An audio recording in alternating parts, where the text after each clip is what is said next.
ಈಗ ನಮ್ಮ ಜೊತೆ ಮಂಗಳೂರಿನ ಮಹಾನಗರ ಪಾಲಿಕೆಯ ಮಾಜಿ ಕಾರ್ಪೊರೇಟರ್ ಆಗಿರುವ ದಯಾನಂದ್ ಶೆಟ್ಟಿ ಅವರಿದ್ದಾರೆ. ಸರ್, ಕಾರ್ಯಕ್ರಮಕ್ಕೆ ಸ್ವಾಗತ. ನಮಸ್ತೆ ಸರ್, ಈಗ ಕೊಟ್ಟಾರ ಚೌಕಿ, ಮಾಲೆಮಾರ್ ಮತ್ತು ಮಾಲಾಡಿ ಕೋರ್ಟ್ ಭಾಗದ ಸಮಸ್ಯೆಗಳಿಗೋಸ್ಕರ ಜನಹಿತ ರಕ್ಷಣಾ ಸಮಿತಿಯ ವತಿಯಿಂದ ಏನು ಪ್ರತಿಭಟನೆ ಆಗೋದಕ್ಕೆ ಅಂತ ಅವ್ರು ಹೇಳ್ತಾ ಇದ್ದಾರೆ. ಧರಣಿ ಸತ್ಯಾಗ್ರಹ ಮಾಡ್ತೀವಿ ಅನ್ನುವಂಥದ್ದೆಲ್ಲ ಹೇಳಿದ್ದಾರೆ. ಸೊ ಇದ್ರ ಬಗ್ಗೆ ನಿಮ್ಮ ಅಭಿಪ್ರಾಯ ಏನು ಅಂತ? ಅಭಿಪ್ರಾಯ ಅದೇ, ಅಲ್ಲಿ ಯಾರು ಕೇಳುವವರಿಲ್ಲದಂತ ಪರಿಸ್ಥಿತಿ ಇದೆ. ಬಹುಮುಖ್ಯವಾಗಿ ಕೊಟ್ಟಾರ ಚೌಕಿ ಅನ್ನುವಂಥದ್ದು ಹಿಂದಿನಿಂದಲೂ ಅಪಘಾತಗಳಿಗೆ ಫೇಮಸ್ ಆದಂತ ಒಂದು ಪ್ರದೇಶ. ಹಲವಾರು ಮಂದಿ ಪ್ರಾಣವನ್ನ ಕಳ್ಕೊಂಡಿದ್ದಾರೆ.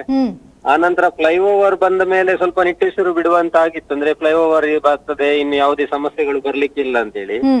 ಆದ್ರೆ ಫ್ಲೈಓವರ್ ಕೂಡ ಕೊಟ್ಟಾರ ಚೌಕಿ ಕುಂಟಿಕಾನ ಪ್ರದೇಶಕ್ಕೆ ಒಂದು ಶಾಪ ಆಗಿದೆ. ಅದು ವರದಾನ ಆಗ್ಲಿಲ್ಲ. ಯಾಕೆಂದ್ರೆ ಫ್ಲೈಓವರ್ ಅನ್ನುವಂಥದ್ದು ಇಲ್ಲಿ ಕೋಡಿಕಲ್ ಕ್ರಾಸ್ ನಿಂದ ಅದು ಮೇಲ್ಗಡೆಯಿಂದ ಹೋಗ್ಬೇಕಿತ್ತು. ಮತ್ತೆ ಅಲ್ಲಿ ಒಳಗಡೆ ಮಾಲೆಮಾರು ಕೊಂಚಾಡಿ ಕಡೆ ಹೋಗುವಂತ ಒಳ ರಸ್ತೆ ಏನಿದೆ ಅದು ಬಹುಮುಖ್ಯವಾದ ರಸ್ತೆ. ಅಲ್ಲಿ ಕೂಡ ಅದು ಫ್ಲೈಓವರ್ ಅದರ ಮೇಲಿಂದ ಹೋಗ್ಬೇಕಿತ್ತು. ಅಲ್ಲಿಂದ ಕ್ರಾಸಿಂಗ್ ಎಲ್ಲ ಬರ್ಬಹುದಿತ್ತು. ಆದ್ರೆ ವೈಜ್ಞಾನಿಕವಾಗಿ ಮಾಡಿರೋದ್ರಿಂದ ಮತ್ತೆ ಮತ್ತೆ ಸಮಸ್ಯೆಗಳು ಉಂಟಾಗಿದೆ. ಈಗ ಏನ್ ಮಾಡ್ತಾ ಇದ್ದಾರೆ ಅಂದ್ರೆ, ಅಲ್ಲಿ ಈಗ ಫ್ಲೈಓವರ್ ಆದ್ಮೇಲೆ ಸರ್ವಿಸ್ ರಸ್ತೆ ಬಲಬದಿಯಲ್ಲಿ ಕೊಟ್ಟಿದ್ರು, ವಿರುದ್ಧ ದಿಕ್ಕಿನಲ್ಲಿ ಕೊಟ್ಟಾರ ಚೌಕಿಗೆ ಹೋಗ್ತಾ ಇತ್ತು. ಈಗ ಇದು ಕುಂಟಿಕಾನ ಆಗಿ ಹೋಗುವಂತ ಪರಿಸ್ಥಿತಿಯನ್ನು ನಿರ್ಮಾಣ ಮಾಡಿದ್ದಾರೆ. ಆದ್ರೆ ಅಲ್ಲಿ ಮುಖ್ಯವಾಗಿ ನೋಡ್ಬೇಕಾದದ್ದು ಏನಂದ್ರೆ, ಯಾರಾದ್ರೂ ಅಲ್ಲಿ ವಾಹನದಲ್ಲಿ ನಿತ್ಯ ಸಂಚರಿಸೋದ್ರಿಗೆ ಗೊತ್ತಾಗ್ತದೆ, ಅಲ್ಲಿ ಸರ್ವಿಸ್ ರಸ್ತೆ ಇಲ್ಲ.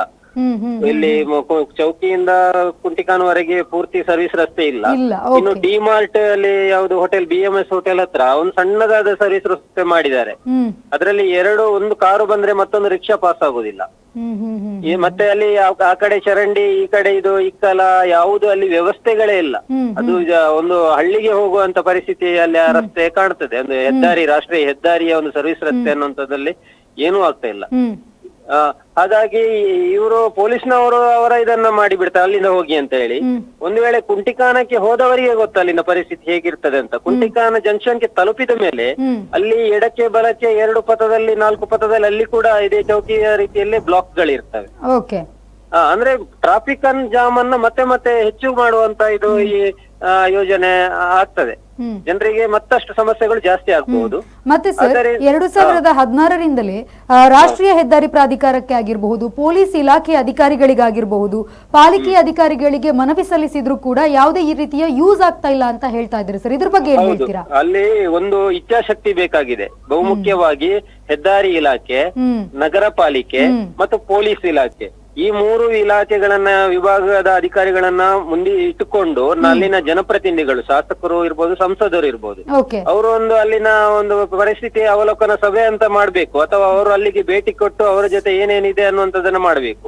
ಇಷ್ಟು ವರ್ಷಗಳಿಂದ ಅಲ್ಲಿನ MP, ಈ ಮಂಗಳೂರಿನ MP ಆಗ್ಲಿ ಇವರೇ ಆಗ್ಲಿ ಯಾವುದಕ್ಕೂ ಬರೋದಿಲ್ಲ, ಯಾವುದನ್ನು ಕೇಳೋದಿಲ್ಲ.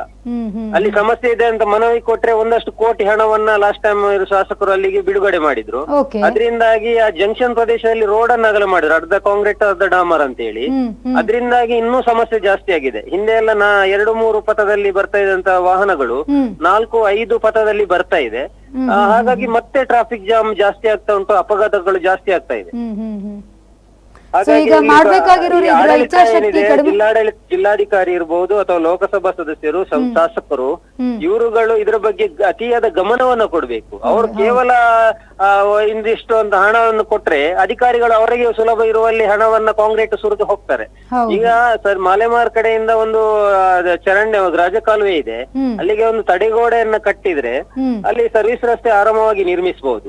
ಆದ್ರೆ ಅವ್ರು ಹೇಳ್ತಾರೆ ನಮ್ಗೆಲ್ಲ, ಇವ್ರು ಹೇಳ್ತಾರೆ ನಮ್ಗೆಲ್ಲ ಅಂತೇಳಿ ಹೆದ್ದಾರಿಯವರು, ಕಾರ್ಪೊರೇಷನ್ ಅವರು ತಪ್ಪಿಸ್ಕೊಳ್ತಾ ಇದ್ದಾರೆ. ಇನ್ನು ಪೊಲೀಸ್ ಇಲಾಖೆಯವರಂತೂ ಟ್ರಾಫಿಕ್ ಇದರಿಂದಾಗಿ ಸುಸ್ತಾಗಿ ಹೋಗಿರ್ತಾರೆ. ಅವರು ನಿಯಂತ್ರಣ ಮಾಡೋದೇ ಕಷ್ಟ ಆಗಿದೆ ಅವರಿಗೆ. ಆಕ್ಸಿಡೆಂಟ್ ಆಗುವಾಗ ಅವರ ತಲೆಗೆ ಬರ್ತದೆ. ಹೀಗಿರುವಾಗ ಈ ಗೊಂದಲಗಳು ಜಾಸ್ತಿ ಆಗ್ತಾ ಉಂಟು ಜನರಿಗೆ.